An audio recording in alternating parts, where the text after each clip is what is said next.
Hello, बिस्मिल्लाहिर्रहमानिर्रहीम।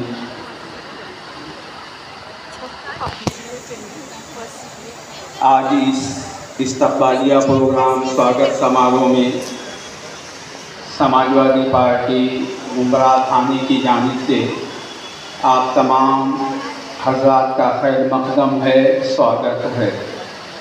हम बहुत जल्द ही अपना प्रोग्राम शुरू करेंगे। उसके पहले कुछ एक अनाउंसमेंट गोशेगुजार करना चाहते हैं कि जिन लोगों को मेहमानों को गुलदस्ता वगैरह अपनी जानिब से देना है वो पहले अपना नाम लिखवा दें। अगर आपका नाम या आपकी टीम का नाम नहीं रहेगा तो हम माज़रत के साथ, माफ़ी के साथ आपसे ये कह रहे हैं कि आपको ऊपर आने नहीं दिया जाएगा, ताकि कोई इफ़रा तफरी ना रहे, भगदड़ ना मचे। इसलिए जो लोग भी अपना हार गुलदस्ता जो भी मेहमानों की खिदमत में देना चाहते हैं वो पहले अपना नाम लिखवा दें, उसके बाद ही जो है उनको स्टेज पर आने। और एजुकेशन में जब उन्होंने लंदन से रिटर्न अपने तरफ घर की तरफ देखा तो भाई भी साथ नहीं थे, भाई को भी उठा लिया गया था पुलिस वालों ने, और माँ भी उस समय अपने तस्मा-कुर्सी के आलम में थे।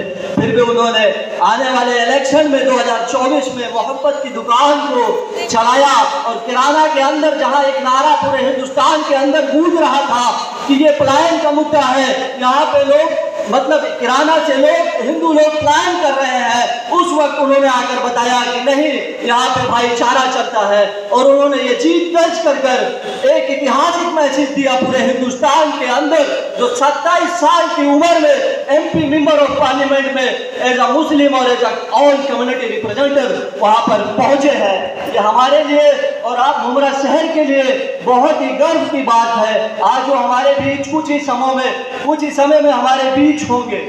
एक शायरी याद आती है कि हमारे जो औरों के ख्यालात के लेते हैं तलाशी, औरों के ख्यालात के लेते हैं तलाशी, और अपने गिरावा में झांक कर नहीं देखते लोग कि हमारे और आसपास का जो देश के अंदर माहौल है। और आज के इस खुशूसी मौके पर मैं कहना चाहूँगा कि मुंब्रा में पिछले 3 वर्षों मतलब 3 टर्म से जो है हमारे जितेंद्रवाल साहब है, उनको भी अपने ऊपर थोड़ा निगरानी करना चाहिए। ये माइनॉरिटी का इलाका है, ये मुस्लिम इलाका है। आप कलवा मुंब्रा विधानसभा से जीत कर आते हैं, आप इसको थोड़ा सा देखिएगा। और मैं इसी अपनी बात को खत्म करता हूँ। धन्यवाद। सरकार बनाने का दम भरती थी उत्तर प्रदेश में हमारे नेता अखिलेश यादव के नेतृत्व में और राहुल गांधी के नेतृत्व में समाजवादी पार्टी ने इनको इस तरह पलटा कि इनका सपना चकनाचूर हो गया, और आज देश में ये लोग खिचड़ी सरकार बनाकर, एक कमजोर सरकार बनाकर चला रहे हैं। हमारे लिए बेहतर है, ये सरकार जितनी कमजोर होगी हमारे लिए बेहतर होगी।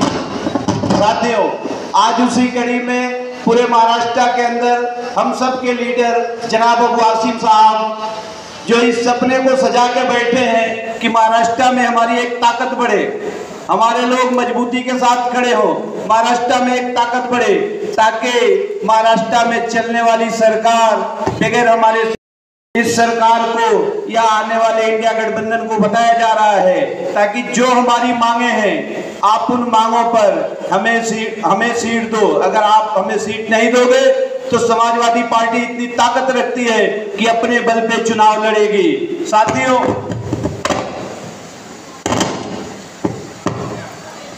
हम सारे लोग समाजवादी के सिपाही हैं। जो भी आसिम भाई का हुक्म होगा, हमारे नेता अखिलेश यादव का हुक्म होगा, हम उसको मानेंगे और उसी हिसाब से अपनी रणनीति को बनाएंगे।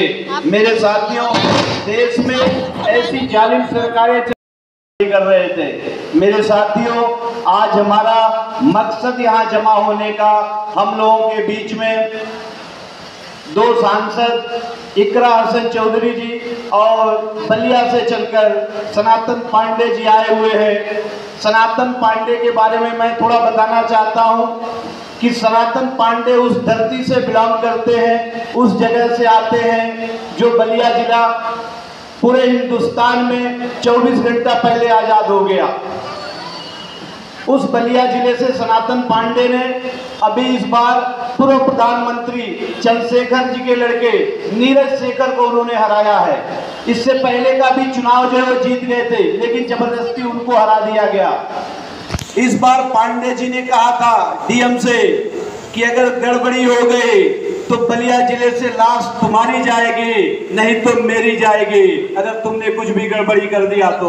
उसके बाद सनातन पांडे चुनाव जीत जाते हैं। एक पूर्व प्रधानमंत्री का लड़का चुनाव हार जाता है, जिसको ये लग रहा था कि मेरे बाप और दादा की सीट है, हम जहां पे जाएंगे चुनाव जीत जाएंगे।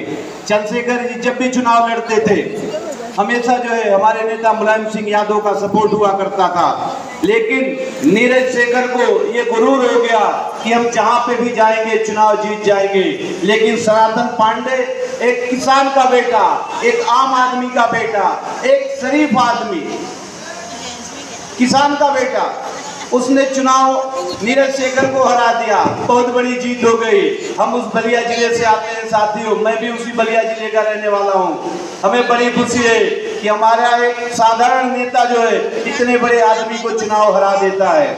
आज इसी बात के लिए इस नूरबाग हाल में जश्न मनाया जा रहा है। जश्न की खुशी में सारे साथियों को जमा किया जा रहा है, सारे समाजवादियों को जमा किया जा रहा है। मेरे दोस्तों, अगर हमारी ताकत आई, आने वाले वक्त में महाराष्ट्र विधानसभा का चुनाव है, 288 सीटें हैं यहाँ पे लोग विधानसभा की, लेकिन मुस्लिम नुमाइंदगी के नाम पे कांग्रेस एनसीपी जो है 2, 4, 5 सीटें देती है। इसलिए एक ये भी दबाव है कि मुस्लिम नुमाइंदगी को बढ़ाया जाए। कलवा मुमरा जिस विधानसभा में हम लोग रहते हैं ये मुसलमानों की अक्सरियत का विधानसभा है, लेकिन यहाँ पे चुनने वाला एमएलए जो है हमारा नहीं है, दूसरे का है। ये हमें अफसोस है। इसी बात को लेके हम आपसे ताकत मांगने के लिए आप यहाँ पे इकट्ठा हुए हैं कि मेरे साथियों, आप वादा करो, एक ताकत दो समाजवादी पार्टी को। अगर आपने ताकत दी तो समाजवादी पार्टी जो है आपकी नुमाइंदगी को महाराष्ट्र विधानसभा के अंदर बढ़ाएगी, और जिस दिन आपकी नुमाइंदगी बढ़ेगी, जो भी वहां से विधानसभा से कानून पास होगा वो आपके फेवर में होगा। आपके खिलाफ अगर कोई कानून हुआ तो उसका समाजवादी पार्टी के जो भी एमएलए है उसका अपोज करेंगे। इसलिए हम आपसे सारे साथियों, हम आपसे अपील करते हैं कि जो मेहमान हमारे आएंगे वो इसी बात को लेकर आपके सामने आपसे आपकी ताकत मांगेंगे कि आप ऑर्गेनाइज होइए, एक साथ आइए, समाजवादी पार्टी के साथ जुड़िए। आपकी ताकत महाराष्ट्र विधानसभा में अगर गई तो आने वाला वक्त आपका होगा। जो कानून अभी महाराष्ट्र के अंदर आपने देखा होगा, 3 दिन पहले एक गांव में घुसकर उपद्रवी लोग मस्जिद को शहीद कर देते हैं। क्या सरकार है, क्या कानून है? बीजेपी सपोर्ट है, एनसीपी है भगोड़ी, दूसरी जो है भगोड़े शिव सैनिक है, उनकी 3 तक की सरकार चल रही है, लेकिन कानून नाम की चीज नहीं है। उस मस्जिद को शहीद कर दिया जाता है, उन लोगों को गिरफ्तार नहीं किया जाता है, जेल की सलाखों के पीछे नहीं ढकेला जाता है। इस बात के लिए हम आपसे ताकत मांगना चाहते हैं कि आप लोग समाजवादी पार्टी को एक इतनी मजबूत ताकत दे दीजिए कि बगैर समाजवादी पार्टी और हमारे लीडर के सपोर्ट के सरकार न बने। जिस दिन समाजवादी पार्टी के सपोर्ट से सरकार बनी, हमारे लीडरशिप के सपोर्ट से सरकार बनी, उस दिन जो है महाराष्ट्र असेंबली के अंदर आपकी आवाज सुनी जाएगी और आपकी बात मानी जाएगी। इसी बात के लिए हम आपसे निवेदन करते हैं कि आप सारे समाजवादी साथी समाजवादी पार्टी का मजबूती से साथ दें। इन्हीं बातों के साथ मैं अपनी बात खत्म करता हूँ। खुदा हाफिज। पीडीए की लहर चली और हमारे अखिलेश जी का जो है, माननीय राष्ट्रीय अध्यक्ष अखिलेश जी का जो वो चला, एक नारा चला पीडीए का, उसका असर ये रहा कि आज फिर से मोहब्बत पैदा हुई। और वो मोहब्बत का नतीजा दोस्तों कि यूपी में 37 समाजवादी और 7 या 6 जो है कांग्रेस की सीट, जो पहले इसके पहले 1 सीट हुआ करती थी, आज समाजवादी के अलायंस के साथ कांग्रेस की भी 6 सीट वहाँ पे हुई दोस्तों। और अगर आप अंदाज लगा लें 37 और 6 43 सीट, 43 × 6 कर दें तो आप समझ जाएंगे विधानसभा में बहुमत हो जाएगी। और उसका नतीजा ये होगा दोस्तों कि आज बीजेपी में बड़ा उत्पाद मचा, बड़ी बेचैनी है। आज देख रहे हैं कि एक इस तरह का मुजस्समा तैयार किया गया था जोगी का। हालांकि देखता हूँ मैं तो मेरा इतना बड़ा प्रदेश उत्तर प्रदेश और इसमें उस तरह का भगवा पहन के आधी चड्डी आधी बंडी पहन करके घूमता है। देश में या दुनिया में किस तरह का मैसेज आता होगा, लेकिन ये जमहूरियत है, जमहूरियत में क्या कहा जाए। लेकिन दोस्तों मैंने कहा ना कि कोई चीज़ घमंड तो तोड़ना ही तोड़ना। अल्लाह ताला जो है घमंड करने वाले को बिल्कुल पसंद नहीं करता। अल्लाह पाक फरमाता है कि न मैं जुल्म करता हूँ और न जुल्म करने वालों को पसंद करता हूँ। बीजेपी का बहुत बड़ा जुल्म था। आगे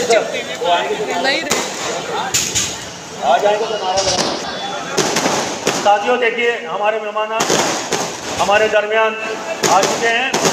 मैं आप लोगों को अपील करता हूँ रिक्वेस्ट करता हूँ कि आप लोग अपनी जगह पर बैठे रहें, अंदर ही आएंगे वो स्टेज पे बाहर से आ रहे हैं, आप लोग अपनी जगह पर बैठे रहें।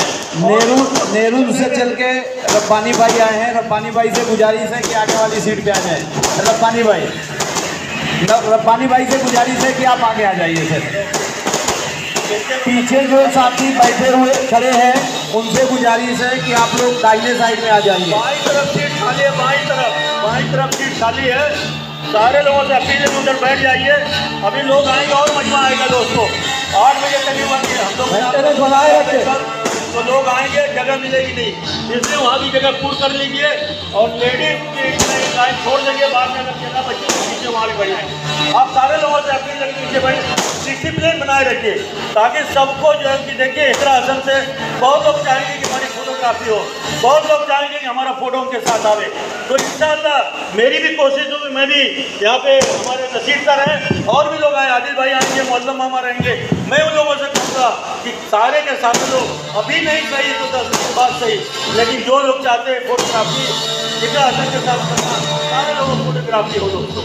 इसलिए आप लोग डिसिप्लिन बनाए रखें, डिसिप्लिन के साथ रहें और इंशाअल्लाह कोई ऐसा मौका नहीं आएगा। तमाम लोगों से गुजारिश है कि हम अपनी नशिस्तों पे बैठे रहें। बहुत जल्द हमारे मेहमान अंदर तशरीफ़ लाने वाले हैं। हम तमाम मेहमानों का इस्तकबाल करते हैं। मुंबरा की इस मुक़द्दस ज़मीन के ऊपर हमारे आने वाले तमाम मेहमानों का इस्तकबाल है। समाजवादी पार्टी कलवा मुंबरा यूनिट की तरफ से, थाना यूनिट की तरफ से और मुंबरा के तमाम शहरियों की जानिब से आने वाले तमाम मेहमानों का खैर मक़दम है, स्वागत है। हवाएँ घर में हमारे ये खुदा की कुदरत है, हवाएँ घर में हमारे ये खुदा की कुदरत है। कभी हम इनको कभी अपने घर को देखते हैं तो हम अपने मुअज़्ज़ज़ मेहमानान का समाजवादी पार्टी यूनिट की तरफ से मुंबरा की ज़मीन पर इस्तकबाल करते हैं और ये उम्मीद करते हैं कि जिस मकसद के लिए जिसके लिए हमारे लोगों ने आप तमाम लोगों को सांसद बनाया है, मेंबर ऑफ पार्लियामेंट बनाया है, उनकी आवाज़ बनकर आप पार्लियामेंट में अपनी आवाज़ को गूंजेंगे और ऐसे कवानीन जो बन रहे हैं उनको ख़त्म करने की कोशिश करेंगे और आने वाले दिनों में समाजवादी पार्टी को और मजबूत और तवाना करेंगे। हम तमाम मेहमानों का इस्तकबाल करते हैं। हमारे मेहमान आ चुके हैं, बाहर जवानी उनका इस्तकबाल हो रहा है, हम उनका इस्तकबाल करते हैं। स्वागतम स्वागतम, खुश आमदीद, खैर मक़दम है आपका मुंबरा की सरज़मीन लोगों का।